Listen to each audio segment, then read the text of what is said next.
Hello students. So ನನ್ನ ಹೆಸರು ಅಭಿಲಾಷ್ ಅಂತ. ಸೊ ಈ ಒಂದು ಯೂಟ್ಯೂಬ್ ಕಮ್ಯುನಿಟಿಯಲ್ಲಿ ನೀವು ಫಿಸಿಕ್ಸ್ ಲೆಸನ್ಸ್ನ ನೋಡೋದ್ರಲ್ಲಿ ಏನು ತುಂಬ ಸಿಗೋದೇ ಇಲ್ಲ. ಸೊ ನಾನು ಸ್ಟೂಡೆಂಟ್ ಆಗಿದ್ದಾಗ ನಮ್ಗೆ ಯೂಟ್ಯೂಬೆಲ್ಲ ಇರಲಿಲ್ಲ. ಸೊ ನಾವು ಅವಾಗ ತುಂಬ ಪ್ರಾಬ್ಲಮ್ಸ್ನ ಫೇಸ್ ಮಾಡ್ತಾಯಿದ್ರಿ. ಆ ಒಂದು ಪ್ರಾಬ್ಲಮ್ಸು ಈಗಿನ ಜನ್ರೇಷನ್ ಮಕ್ಕಳು ಪಡೋದಿಲ್ಲ. ಸೊ ಕನ್ನಡದಲ್ಲಿ ಹೇಳುವಂತಹ ಪ್ರಯತ್ನ ಮಾಡ್ತೀನಿ. ಸೊ ಇಷ್ಟ ಇದ್ದರೆ ಲೈಕ್ ಮಾಡಿ. ಸೊ ಈ ಒಂದು ತರಗತಿಯಲ್ಲಿ ನಾವು electric charges and fields first chapter actually. So ಈ ಚಾಪ್ಟರ್ ಬಗ್ಗೆ ನಾವು ಡಿಸ್ಕಸ್ ಮಾಡೋಣ, ಓಕೆನಾ. So first understand what is the meaning of electricity ಅಂತ. Okay, without electricity we cannot imagine our life, correct ಅಲ್ವಾ? ಸೊ ಲೈಟ್ ಇಲ್ಲ ಅಂತಂದರೆ ನಮ್ಮ ಜೀವನನೇ ನಾವು ಊಹೆ ಮಾಡ್ಕೊಳಕ್ಕಾಗೋದಿಲ್ಲ, ಅಂಥ ಒಂದು ಸಿಚುಯೇಷನಲ್ಲಿ ನಾವು ಇದ್ದೀವಿ, ಓಕೆನಾ. ಸೊ ಎಲೆಕ್ಟ್ರಿಸಿಟಿ ಅಂತಂದ್ರೆ ಏನು? It is a branch of physics. So electricity ಅಂದ್ರೇನು? It is a branch of physics which deals with a study of charges, ಓಕೆನಾ. ಚಾರ್ಜಸ್ ಬಗ್ಗೆ ಡೀಲ್ ಮಾಡೋದು, ಓಕೆನಾ, ಎಲೆಕ್ಟ್ರಿಸಿಟಿ ಅಂತಂದರೆ ಇದೊಂದು ಬ್ರಾಂಚ್. ಎಗೈನ್ ಈ ಬ್ರಾಂಚನ್ನು ನಾವು 2 ಟೈಪ್ಸ್ ಆಗಿ ವಿಂಗಡಣೆ ಮಾಡ್ತೀವಿ, ಓಕೆನಾ. ಸೊ ಮೊದಲನೇ ಬ್ರಾಂಚ್ ಯಾವುದು ಅಂತಂದರೆ ಎಲೆಕ್ಟ್ರೋಸ್ಟಾಟಿಕ್ಸ್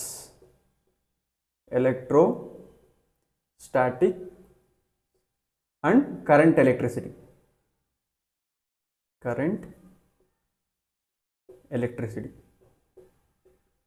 ಓಕೆನಾ, ಇವೆರಡು ಬ್ರಾಂಚ್ನ ಅಗೈನ್ ನಾವು ಡಿವೈಡ್ ಮಾಡ್ತೀವಿ. ಸೊ ಸ್ಟ್ಯಾಟಿಕ್ ಅಂದ್ರೆ ಏನು? ವಿಚ್ ಈಸ್ ನಾಟ್ ಮೂವಿಂಗ್ ಅಂತ, ಓಕೆನಾ. ಸ್ಟಾಟಿಕ್ ಅಂತಂದ್ರೆ ಏನು? ವಿಚ್ ಈಸ್ ನಾಟ್ ಮೂವಿಂಗ್ ಅಂತ. ಸೊ ಅದೇ ರೀತಿ ಇವಾಗ ನಾವು ಎಲೆಕ್ಟ್ರೋಸ್ಟಾಟಿಕ್ಸ್ ಅಂತಂದ್ರೆ ಏನು ಹೇಳ್ಬೋದು? It's a branch of physics which deals with the charges at rest ಅಂತ, ಓಕೆನಾ. So next current electricity. So same definition, if the charges is in motion, ಓಕೆನಾ. So it is a branch of the physics which deals with the study of the charges in motion. It is called current electricity. ಓಕೆನಾ. So charges flow ಆದರೆ ನಮಗೆ current ಬರೋದು, ಓಕೆನಾ. So ಅದ್ರ ಬಗ್ಗೆ ನೀವು 3rd ಚಾಪ್ಟರ್ಲಿ in detail ಆಗಿ ಕಲಿತೀರಾ, ಓಕೆನಾ. ಸೊ ನೆಕ್ಸ್ಟು ಇದು ಹೇಗೆ ಡೆವಲಪ್ಮೆಂಟ್ ಆಯಿತು, ಸ್ವಲ್ಪ ಹಿಸ್ಟ್ರಿ ಬಗ್ಗೆ ನೋಡೋಣ, ಓಕೆನಾ. ಸೊ ಇದಕ್ಕೆ ಒಬ್ಬ ಸೈಂಟಿಸ್ಟು, ಸೊ ಸೈಂಟಿಸ್ಟ್ ನೇಮ್ ಅಂತಂದರೆ Thales of Miletus, okay. So ಈ ಒಬ್ಬ ಸೈಂಟಿಸ್ಟು ಏನು ಮಾಡ್ತಾನೆ ಅಂತಂದರೆ, when an amber rubbed with the fur, okay. Amber ಅಂತಂದರೆ ಇದೊಂದು ರೆಸಿನ್, ಇದೊಂಥರ ಗಮ್ ಟೈಪ್, ಇದೊಂದು ಸಮುದ್ರದ ತೀರದಲ್ಲಿ ಇದನ್ನು ಸಿಗುತ್ತೆ ಇದು, ಓಕೆನಾ. ಸೊ ಈ ಆಂಬರ್ನ ತೊಗೊಂಡು ಫರ್ ಅಂತಂದರೆ ಏನಂತಂದರೆ ಒಂದು ಸಾಫ್ಟು ಏನಂತ ಹೇಳ್ಬೋದು ಅಂತಂದರೆ, ಇವಾಗ ನೋಡಿ ಪ್ರಾಣಿ ಮೇಲೆ ಕೂದಲು ಬೀಳ್ತಿರ್ತಾರೆ, ಅದು ಫರ್ ಅಂತ ಕರೀತಾರೆ, ಓಕೆನಾ. ಆ ಥರ ಒಂದು ಸ್ಮಾಲ್ ಫರ್ನ ತೊಗೊಂಡು ಆ ಆಂಬರ್ನ ತೊಗೊಂಡು ರಬ್ ಮಾಡಿದಾಗ ಏನಾಗುತ್ತೆ ಅಂತಂದರೆ ಆಂಬರ್ಗೆ ಒಂದು ಅಟ್ರಾಕ್ಷನ್ ಪವರ್ ಬರುತ್ತೆ. ಸೊ ಅದ್ರ ಮುಂದೆ ಯಾವುದೋ ಒಂದು ಸ್ಮಾಲ್ ಡಸ್ಟ್ ಪಾರ್ಟಿಕಲ್ಸು ಅಥವಾ ಪೇಪರ್ ಇಟ್ಟಾಗ ಅದು ಅಟ್ರಾಕ್ಟ್ ಮಾಡುವಂತಹ ಕೆಪಾಸಿಟಿ ಬರುತ್ತೆ. ಆ ಒಂದು ಅಬ್ಸರ್ವೇಷನ್ನ ಯಾವ ಸೈಂಟಿಸ್ಟ್ ಮಾಡ್ತಾನೆ ಅಂತಂದರೆ ಥೇಲ್ಸ್ ಆಫ್ ಮೆಲಿಟಸ್, ಇನ್ನೊಬ್ಬ ಸೈಂಟಿಸ್ಟ್ ಮಾಡ್ತಾನೆ, ಓಕೆನಾ. ಸೊ ಅದು ಯಾಕೆ ಅಟ್ರಾಕ್ಟ್ ಆಗುತ್ತೆ, ಸೊ ಯಾಕೆ ರಿಪೆಲ್ ಆಗೋದಿಲ್ಲ, ಅದನ್ನೆಲ್ಲ ನಾವು ಮುಂದೆ ನೋಡೋಣ. ಸೊ ಈ ಒಂದು ಸೈಂಟಿಸ್ಟು ಅಬ್ಸರ್ವ್ ಮಾಡ್ತಾನೆ, ಓಕೆನಾ. ಸೊ ಅದೇ ರೀತಿ ನೆಕ್ಸ್ಟು ಬರುವಂಥ ಫ್ಯೂಚರ್ ಸೈಂಟಿಸ್ಟ್ ಏನು ಮಾಡ್ತಾರೆ ಅಂತಂದರೆ, ಸೊ ಅದೇ ರೀತಿ ಬೇರೆ ಅಬ್ಸರ್ವೇಷನ್ಸ್ ಮಾಡ್ತಾರೆ, ಓಕೆನಾ. ಸೊ ಫಾರ್ ಎಕ್ಸಾಂಪಲ್ ಇವಾಗ ಗ್ಲಾಸ್ ರಾಡ್ ತೊಗೊಂಡು, ಈಗ ನೀವು ಗ್ಲಾಸ್ ರಾಡ್ನ ತೊಗೊಂಡು ಸಿಲ್ಕ್ ಕ್ಲಾತ್ ಅಂದರೆ ರೇಷ್ಮೆ ಬಟ್ಟೆ, ಗ್ಲಾಸ್ ರಾಡ್ನ ತೊಗೊಂಡು ಸಿಲ್ಕ್ ಕ್ಲಾತ್ಗೆ ನಾವು ರಬ್ ಮಾಡಿದಾಗ ಏನಾಗುತ್ತೆ, ಗ್ಲಾಸ್ ರಾಡ್ಗೆ ಒಂದು ಪವರ್ ಬರುತ್ತೆ. ಏನು ಪವರ್ ಬರುತ್ತೆ? ಒಂದು ಸ್ಮಾಲ್ ಪೇಪರ್ಸ್ನಲ್ಲಿ ಹಾಕ್ಬಿಟ್ಟು ನಾವು ಹಿಂಗೆ ಇಟ್ಟಾಗ ಅದು ಅಟ್ರಾಕ್ಷನ್ ಮಾಡೋ ಪವರ್ ಬರುತ್ತೆ. ಇದನ್ನೆಲ್ಲ ನೀವು ಚಿಕ್ಕ ವಯಸ್ಸಿನಲ್ಲಿ ಮಾಡೇ ಇರ್ತೀರಾ, ಕರೆಕ್ಟ್ ಅಲ್ವಾ? ಸೊ ಆ ಒಂದು ಪವರ್ ಯಾಕೆ ಬಂತು? So due to the exchange of charges, ಅಲ್ಲಿ ಚಾರ್ಜಸ್ ಎಕ್ಸ್ಚೇಂಜ್ ಆಗೋದ್ರಿಂದ ಆ ಒಂದು ಗ್ಲಾಸ್ ರಾಡ್ಗೆ ಅಟ್ರಾಕ್ಷನ್ ಪವರ್ ಬರುತ್ತೆ, ಓಕೆನಾ. ಸೊ ಅದೇ ರೀತಿ ನೋಡಿ, ಈಗ ಎಕ್ಸಾಂಪಲ್ ಕೇಳ್ಬೋದು, when an amber rubbed with a fur amber acquires which charge ಅಂತ. ಅದೇ ರೀತಿ when glass rod rubbed with a silk cloth glass rod acquires which charge ಅಂತ ಕೇಳ್ಬೋದು. ಅದೇ ರೀತಿ ವೆನ್ ಕೋಂಬ್, ಬಾಚಣಿಗೆ, ಓಕೆನಾ, when comb rubbed with the hair comb acquires which charge ಅಂತ ಕೇಳ್ಬೋದು, ಓಕೆನಾ. ನೋಡಿ ಇಲ್ಲಿ ಚಾರ್ಜಸ್ಸು 2 ಟೈಪ್ಸ್ ಆಗಿ ಬರುತ್ತೆ, ಓಕೆನಾ. ಸೊ ಯಾವುದಂತಂದರೆ, ಸೊ ಪಾಸಿಟಿವ್ ಚಾರ್ಜ್ ಅಂತ ಒಂದು ಬರುತ್ತೆ, ಅದೇ ರೀತಿ ನೆಗೆಟಿವ್ ಚಾರ್ಜ್ ಅಂತ ಒಂದು ಬರುತ್ತೆ, ಓಕೆನಾ. ಸೊ ಯಾವುದ್ಯಾವುದು? ಪಾಸಿಟಿವ್ ಚಾರ್ಜ್ ಅಂತ ಒಂದು, ಇನ್ನೊಂದು ನೆಗೆಟಿವ್ ಚಾರ್ಜ್ ಅಂತ ಒಂದು, ಓಕೆನಾ. ಸೊ ನೀವು ಯಾವಾಗಲೂ ಕೂಡ ಮೈಂಡಲ್ಲಿ ಇಟ್ಕೊಬೇಕು, positive charge means losing of electrons. ಎಲೆಕ್ಟ್ರಾನ್ಸ್ನ ಕಳ್ಕೊಳ್ಳೋದನ್ನು ನಾವೇನಂತ ಕರಿತೀವಿ? ಪಾಸಿಟಿವ್ ಚಾರ್ಜ್ ಅಂತ ಕರಿತೀವಿ. ಅದೇ ರೀತಿ ನೆಗೆಟಿವ್ ಚಾರ್ಜ್ ಅಂದರೆ ಎಲೆಕ್ಟ್ರಾನ್ಸ್ನ ಗೈನ್ ಮಾಡೋದು, ಪಡ್ಕೊಳೋದು. ಎಲೆಕ್ಟ್ರಾನ್ಸ್ನ ಪಡ್ಕೊಳೋದನ್ನ ನಾವೇನಂತ ಕರಿತೀವಿ ಅಂತಂದರೆ ನೆಗೆಟಿವ್ ಚಾರ್ಜ್ ಅಂತ ಕರಿತೀವಿ. ಓಕೆನಾ. ನೀವು ಯಾವುದೇ ಒಂದು ವಸ್ತುನ ಇನ್ನೊಂದು ವಸ್ತು ಜೊತೆಗೆ ರಬ್ ಮಾಡಿದಾಗ ಏನಾಗುತ್ತೆ, ಒಂದು ಪಾಸಿಟಿವ್ ಚಾರ್ಜ್ ಬರುತ್ತೆ, ಇನ್ನೊಂದು ನೆಗೆಟಿವ್ ಚಾರ್ಜ್ ಬರುತ್ತೆ. ಓಕೆನಾ. ಸೊ ಯಾಕೆ ಇದು ಬರುತ್ತೆ ಅಂದರೆ ಅದಕ್ಕೆ ಎಲೆಕ್ಟ್ರಾನ್ ಅಫಿನಿಟಿ ಇರುತ್ತೆ.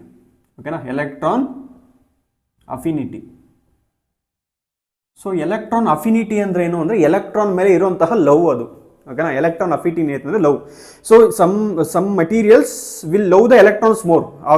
ಆ ಒಂದು ಪಾರ್ಟಿಕಲ್ಸ್ಗೆ ಅಥವಾ ಮೆಟೀರಿಯಲ್ಸ್ಗೆ ಎಲೆಕ್ಟ್ರಾನ್ಸ್ ಜಾಸ್ತಿ ಬೇಕಾಗುತ್ತೆ. ಅದೇ ರೀತಿ ಕೆಲವೊಂದು ಮೆಟೀರಿಯಲ್ಸ್ಗೆ ಎಲೆಕ್ಟ್ರಾನ್ಸ್ ಬೇಕಾಗೋದಿಲ್ಲ, ಅದು ನನಗೆ ಬೇಡಪ್ಪ, ನನಗೆ ಇರೋದೇ ಸಾಕು ಅಂತ ಅನಿಸುತ್ತೆ. ಓಕೆನಾ. ಸೊ ಆ ಥರ ಮೆಟೀರಿಯಲ್ಸ್. ಓಕೆನಾ. ಸೊ ನೀವು ಯಾವಾಗಲೂ ಜ್ಞಾಪಕ ಇಟ್ಕೊಬೇಕು, when a glass rod rubbed with a silk cloth, glass rod acquires positive charge. ಓಕೆನಾ, glass rod acquires positive charge. So glass rod acquires positive charge ಅಂದರೆ ನಾನು ನಿಮ್ಗೆ ಹೇಳಿದೆ, ಪಾಸಿಟಿವ್ ಚಾರ್ಜ್ ಅಂದರೆ ಏನು, ಲೂಸಿಂಗ್ ಆಫ್ ಎಲೆಕ್ಟ್ರಾನ್ಸ್. ಓಕೆ, ಈಗ glass rod ಏನಾಗುತ್ತೆ, losing of electrons ಬರುತ್ತೆ. ಓಕೆನಾ. ಸೊ ಅದೇ ರೀತಿ when an amber rubbed with the fur, when an amber rubbed with the fur acquires positive charge, whereas amber acquires negative charge. ಓಕೆನಾ. So positive charge ಅಂದ್ರೆ ಏನು, losing of electrons. Negative charge ಅಂದ್ರೆ ಏನು, gaining of electrons. ಓಕೆನಾ. So ಅದೇ ರೀತಿ when an comb rubbed with the hair. Okay, so hair acquires positive charge and whereas comb acquires negative charge. ಓಕೆನಾ. So ಈ ಒಂದು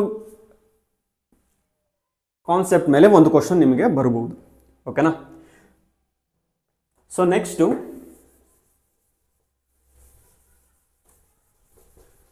ಕಾನ್ಸೆಪ್ಟ್ ನೋಡಿ. So what is the meaning of charge? So ನಾನೊಂದು historical development ಬಗ್ಗೆ ಹೇಳಿದೆ. So ಅದೇ ರೀತಿ ಇದ್ರದ್ದು ಡೆಫಿನೇಷನ್ ಆ್ಯಂಡ್ ಪ್ರಾಪರ್ಟೀಸ್ ನೋಡೋಣ. ಓಕೆನಾ. So here next concept is what is the meaning of charge. ಓಕೆನಾ. See charge means it is a fundamental property of a matter due to which electrical and other related effects are produced. ಓಕೆನಾ. So ಬೇಕಾದರೆ ಬರೆದ್ಬಿಡ್ತೀನಿ. So charge is a fundamental property of matter due to which electrical and other related effects are produced. Okay. So charge ಅಂತಂದರೆ ಇದೊಂದು ಮ್ಯಾಟರ್ನ ಒಂದು ಗುಣಲಕ್ಷಣ. ಓಕೆನಾ. So ಏನು ಮಾಡುತ್ತೆ ಅಂತಂದರೆ ಅದು, ಸೊ ನೋಡಿ, ಈಗ ಒಂದು ಪಾಸಿಟಿವ್, ನಿಮಗೆ ನಾನು ಹೇಳಿದೆ 2 ಟೈಪ್ಸ್ ಆಫ್ ಚಾರ್ಜ್ ಇರುತ್ತೆ, ಒಂದು ಪಾಸಿಟಿವ್ ಚಾರ್ಜ್, ಇನ್ನೊಂದು ನೆಗೆಟಿವ್ ಚಾರ್ಜ್. ಈ ಒಂದು ಚಾರ್ಜು ಸುತ್ತ ನಮ್ಗೆ ಏನು ಬರುತ್ತೆ ಅಂದರೆ ಎಲೆಕ್ಟ್ರಿಕ್ ಫೀಲ್ಡ್ ಬರುತ್ತೆ. ಚಾರ್ಜ್ ಸುತ್ತ ಏನು ಬರುತ್ತೆ, ಎಲೆಕ್ಟ್ರಿಕ್ ಫೀಲ್ಡ್ ಬರುತ್ತೆ. ಓಕೆನಾ. ಅದೇ ರೀತಿ and other related effects are produced ಅಂತಂದರೆ ಮ್ಯಾಗ್ನೆಟಿಕ್ ಫೀಲ್ಡು ಕೂಡ ಬರುತ್ತೆ. ಓಕೆನಾ. ನೀವೆಲ್ಲೇ ಫಿಸಿಕ್ಸಲ್ಲಿ ಮರಿಬೇಡಿ, ಎಲ್ಲಿ ಎಲೆಕ್ಟ್ರಿಕ್ ಫೀಲ್ಡ್ ಇರುತ್ತೋ ಅಲ್ಲಿ ಮ್ಯಾಗ್ನೆಟಿಕ್ ಫೀಲ್ಡ್ ಬಂದೇ ಬರುತ್ತೆ. ಓಕೆ, ಇದಕ್ಕೊಂದು ಎಕ್ಸ್ಪೆರಿಮೆಂಟು 4th ಚಾಪ್ಟ್ರಲ್ಲಿ ನೀವು ಕಲಿತೀರಾ. ಓಕೆ, ಸದ್ಯಕ್ಕೆ ನೀವು ಮೈಂಡಲ್ಲಿ ಇಟ್ಕೊಂಡಿರಿ, ಎಲೆಕ್ಟ್ರಿಕ್ ಫೀಲ್ಡ್ ಎಲ್ಲಿ ಬರುತ್ತೋ ಮ್ಯಾಗ್ನೆಟಿಕ್ ಫೀಲ್ಡ್ ಅಲ್ಲೇ ಇರುತ್ತೆ. But they are mutually perpendicular to the each other. Electric field ಹಿಂಗೆ ಹೋದರೆ ಮ್ಯಾಗ್ನೆಟಿಕ್ ಫೀಲ್ಡ್ ಹಿಂಗೆ ಹೋಗುತ್ತೆ. They are mutually perpendicular to the each other. ಓಕೆನಾ. Okay. So next, what is the SI unit of charge? See SI unit for charge is coulomb. ಓಕೆನಾ. COULOMB. Okay, spelling ನೀಟಾಗಿ ಬರೀಬೇಕು. So this is the SI unit of charge. ಓಕೆನಾ. So next ಇದನ್ನು ಏನಿಂದ represent ಮಾಡ್ತೀವಿ ಅಂತಂದರೆ capital C ಇಂದ ನಾವು ರೆಪ್ರೆಸೆಂಟ್ ಮಾಡ್ತೀವಿ. ಓಕೆನಾ.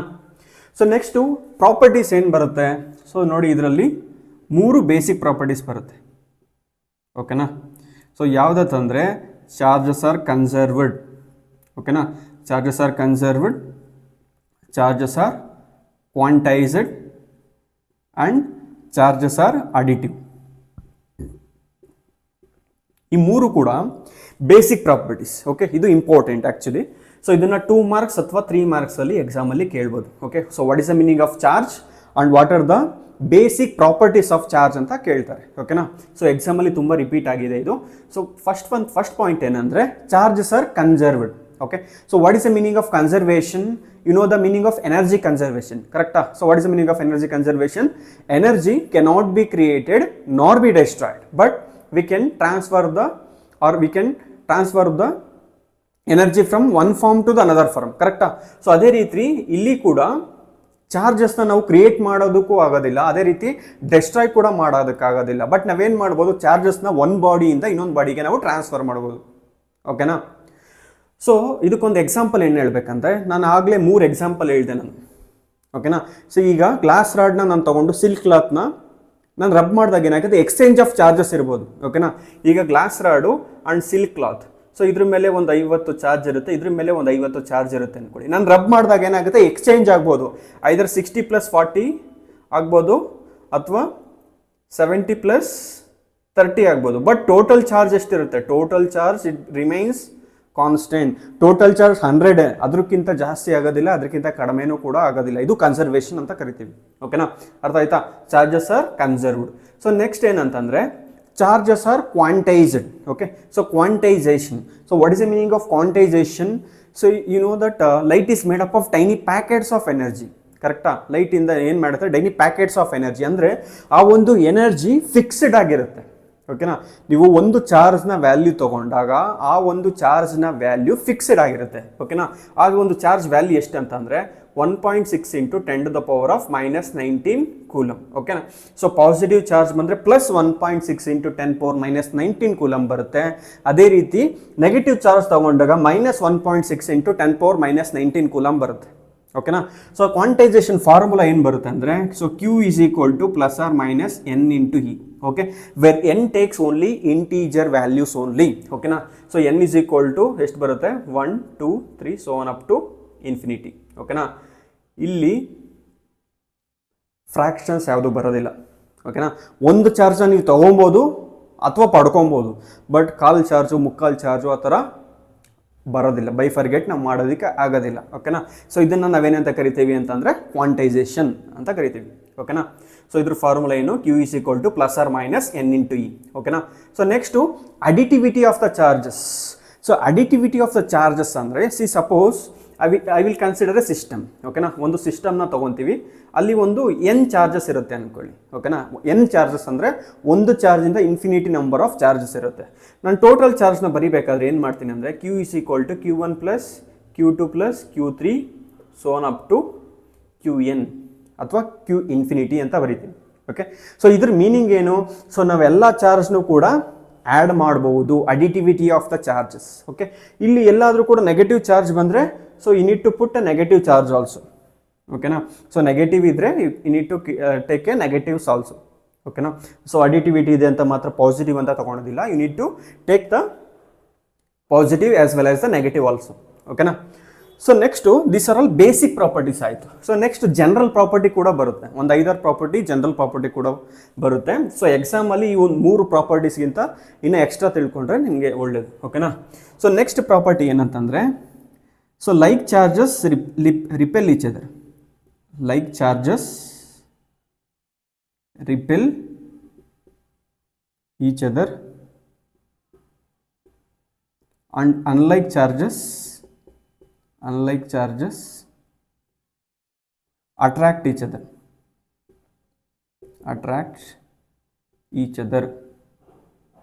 ಓಕೆ, ಸೊ ಈಗ ನೋಡಿ, ಸೊ ನೀವೆಲ್ಲರೂ ಕೂಡ ಚಿಕ್ಕ ವಯಸ್ಸಲ್ಲಿ ಮ್ಯಾಗ್ನೆಟ್ ಜೊತೆ ನೀವು ಆಡೇ ಇರ್ತೀರ. ಓಕೆನಾ? ಸೊ ಎರಡು north pole and north pole ತೊಗೊಂಡಾಗ ಏನಾಗುತ್ತೆ, ಸೊ ಎರಡು ಕೂಡ north pole and north pole ಎರಡು ಕೂಡ ರಿಪೆಲ್ ಆಗುತ್ತೆ. ಬಟ್ ನಿಮ್ಮ ಚಿಕ್ಕ ವಯಸ್ಸಲ್ಲಿ ನಿಮ್ಗೆ ಗೊತ್ತಾಗಿರಲ್ಲ ಯಾವ್ದು ಇದು ನಾರ್ತ್ ಪೋಲ್ ಯಾವುದು ಸೌತ್ ಪೋಲ್ ಯಾವುದು ಅಂತ. ಆಬ್ವಿಯಸ್ಲಿ ನಿಮ್ಗೆ ಯಾವುದು ಕೂಡ ಗೊತ್ತಿರೋದಿಲ್ಲ. ಬಟ್ ನಾವು ಸೊ ಸೇಮ್ ಪೋಲ್ಸ್ ಇರುವಂತಹ ಮ್ಯಾಗ್ನೆಟ್ನ ತೊಗೊಂಡಾಗ ಅದು ರಿಪೆಲ್ ಆಗುತ್ತೆ. ಸೊ ಅದು ನೇಚರ್, ಅದು ಯಾಕೆ ಅಂತ ನಮ್ಗೆ ಗೊತ್ತಿಲ್ಲ, ಅದು ನೇಚರ್ ಅದು. ಓಕೆನಾ? ಸೊ ನೀವೆಲ್ಲದೂ ಕೂಡ ಯಾಕೆ ಅಂತ ನೀವು ಪ್ರಶ್ನೆ ಹುಡ್ಕೋಕ್ಕಾಗೋದಿಲ್ಲ. ಸೊ ಅದರದ್ದು ಪ್ರಾಪರ್ಟಿ, ಅದು ಗುಣಲಕ್ಷಣ ಅದೇ ಅದು. ಓಕೆನಾ? ಸೊ ಲೈಕ್ ಚಾರ್ಜಸ್, ಈಗ ನೀವು ಪಾಸಿಟಿವ್ ಚಾರ್ಜ್ನ ತೊಗೊಂಡಾಗ ಎರಡು ಕೂಡ ಏನಾಗುತ್ತೆ, ರಿಪೆಲ್ ಆಗುತ್ತೆ. ಓಕೆ, ಅದೇ ರೀತಿ ನೆಗೆಟಿವ್ ಚಾರ್ಜ್ ಕೂಡ ತೊಗೊಂಡಾಗ ಏನಾಗುತ್ತೆ, ಎರಡು ಕೂಡ ಅಗೈನ್ ರಿಪೆಲ್ ಆಗುತ್ತೆ. ಅದೇ ರೀತಿ ನೀವು ಪಾಸಿಟಿವ್ ಚಾರ್ಜ್ ನೆಗೆಟಿವ್ ಚಾರ್ಜ್ ತೊಗೊಂಡಾಗ ಏನಾಗುತ್ತೆ, ಎರಡೂ ಕೂಡ ಅಟ್ರಾಕ್ಟ್ ಆಗುತ್ತೆ. ಓಕೆನಾ? ಇದಕ್ಕೊಂದು ಸಿಂಪಲ್ ಎಕ್ಸಾಂಪಲ್ ಹೇಳ್ತೀನಿ ಕೇಳಿ. ನಮ್ಮವರೇ ನಮ್ಗೆ ಆಗೋದಿಲ್ಲ. ಓಕೆನಾ? ಸೊ ನಮ್ಮ ಮನೇಲಿರುವಂತಹ ನಮ್ಮ ಎಷ್ಟೊಂದು ಸಲ ನಮ್ಮ ಬ್ರದರ್ ಸಿಸ್ಟರ್ಸೇ ನಮ್ಮ ಶತ್ರುಗಳಾಗಿ ಹೋಗ್ತಾರೆ. ಸೊ ಅದಕ್ಕೆ ನಾವು ಹೇಳ್ತಾರೆ, ಹುಟ್ಟುತ್ತಾ ಏನದು ಅಣ್ಣ ತಮ್ಮಂದಿರು ಬೆಳೆಯುತ್ತಾ ದಾಯಾದಿಗಳು ಅಂತಂದರೆ ಶತ್ರುಗಳಾಗಿ ಬೆಳೀತಾರೆ ಅಂತ. ಓಕೆ, ಸೊ ಅವೆಲ್ಲ ನಮಗೆ ಬೇಡ. ಸೊ ಇವಾಗ ನೀವು ಅರ್ಥ ಮಾಡ್ಕೊಬೇಕಾಗಿರೋದು ಏನಂತಂದರೆ, ಸೊ ಎರಡು ಪಾಸಿಟಿವ್ ಚಾರ್ಜ್ ಇದ್ರೆ ರಿಪೆಲ್ ಆಗುತ್ತೆ, ಅದೇ ರೀತಿ ಎರಡು ನೆಗೆಟಿವ್ ಚಾರ್ಜ್ ಇದ್ರೂ ಕೂಡ ರಿಪೆಲ್ ಆಗುತ್ತೆ. ಪಾಸಿಟಿವ್ ನೆಗೆಟಿವ್ ಚಾರ್ಜ್ ಇದೆ ಎರಡು ಕೂಡ ಅಟ್ರಾಕ್ಟ್ ಆಗುತ್ತೆ. ಓಕೆನಾ? ಸೊ ನೆಕ್ಸ್ಟ್ ಪ್ರಾಪರ್ಟೀಸ್ ಏನು ಬರುತ್ತೆ ಅಂತಂದರೆ, ಚಾರ್ಜಸ್ ಆಲ್ವೇಸ್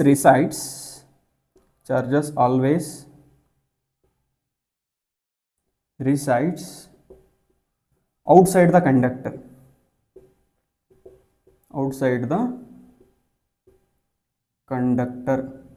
ಓಕೆನಾ? So next charges accumulate at sharp edges. ಓಕೆನಾ? So if charges are in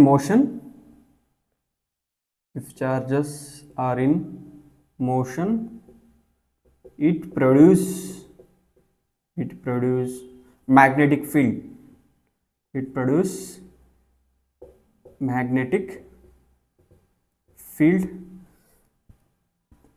Magnitude of charge does not depend upon its motion. Magnitude of charge does not depend on its motion. ಓಕೆನಾ? So ಇಷ್ಟು properties ಜ್ಞಾಪಕ ಇಟ್ಕೊಳ್ಳಿ, ಅದನ್ನ ಒಂದು 5 ಜ್ಞಾಪಕ ಇಟ್ಕೊಳ್ಳಿ ಸಾಕು. ಸೊ ಈಗ ನೋಡಿ ಇದನ್ನ ನಾನು ಹೇಳಿದ್ದೀನಿ, charges always resides outside the conductor. ಓಕೆನಾ? ಚಾರ್ಜಸ್ ಯಾವಾಗಲೂ ಕೂಡ ಔಟ್ಸೈಡ್ ಇರುತ್ತೆ. ಓಕೆನಾ? ಸೊ ನೆಕ್ಸ್ಟ್ ಏನು, ಚಾರ್ಜಸ್ ಅಕ್ಯುಮುಲೇಟೆಡ್ ಶಾರ್ಪ್ ಎಡ್ಜಸ್. ಎಲ್ಲಾನ ಶಾರ್ಪ್ ಎಡ್ಜಸ್ ಇದ್ದರೆ ಅಲ್ಲಿ ಚಾರ್ಜಸ್ ಏನಿರುತ್ತೆ ಜಾಸ್ತಿ ಇರುತ್ತೆ. ನೀವು ಚಿಕ್ಕ ವಯಸ್ಸಲ್ಲಿ ಮ್ಯಾಗ್ನೆಟ್ ಆಟ ಆಡಬೇಕಾದ್ರೆ ಎಲ್ಲಾದರೂ ಶಾರ್ಪ್ ಎಡ್ಜಸ್ ತುಂಬ ಚೂಪಾಗಿರುವಂತಹ ಜಾಗ ಇದ್ದರೆ ಅಲ್ಲಿ ಮ್ಯಾಗ್ನೆಟಿಕ್ ಪಾರ್ಟಿಕಲ್ಸ್ ಜಾಸ್ತಿ ಇರುತ್ತೆ. ಅದೇ ರೀತಿ ಚಾರ್ಜಸ್ ಕೂಡ ಎಲ್ಲಾದರೂ ಶಾರ್ಪ್ ಎಡ್ಜಸ್ ಇದ್ದರೆ ಅಲ್ಲಿ ಚಾರ್ಜಸ್ ಜಾಸ್ತಿ ಇರುತ್ತೆ. ಓಕೆನಾ? So if the charges are in motion it produce magnetic field. ನಿಮ್ಗೆ ಆವಾಗಲೇ ಹೇಳಿದೆ, ಚಾರ್ಜಸ್ ರೆಸ್ಟಲ್ಲಿದ್ದಾಗ ಎಲೆಕ್ಟ್ರಿಕ್ ಫೀಲ್ಡ್ ಬರುತ್ತೆ, ಈ ಚಾರ್ಜು ಮೋಷನಲ್ಲಿ ಇದ್ದಾಗ ಮ್ಯಾಗ್ನೆಟಿಕ್ ಫೀಲ್ಡ್ ಬರುತ್ತೆ ಅಂತ. ಓಕೆ, ಅದೇ ಇಲ್ಲಿ ಬರ್ತಿರೋದು ನಾನು. If the charges are in motion it produce magnetic field. ಓಕೆನಾ? So next magnitude of charge does not depend upon its motion. So magnitude ಅಂದರೆ it's nothing but a value. So it's value it does not depend upon its motion. ಓಕೆನಾ? So ಇಷ್ಟು ಕೂಡ ಈ ಕ್ಲಾಸಲ್ಲಿ ನೀವು ಕಲ್ತಿದ್ರ. So notes ಕೂಡ ಅದೇ ರೀತಿ ನೀವು ಬರ್ಕೊಳ್ಳಿ. ಓಕೆನಾ? ಸೊ ನೆಕ್ಸ್ಟ್ ವೀಡಿಯೋದಲ್ಲಿ ಸಿಗ್ತೀನಿ. Thank you.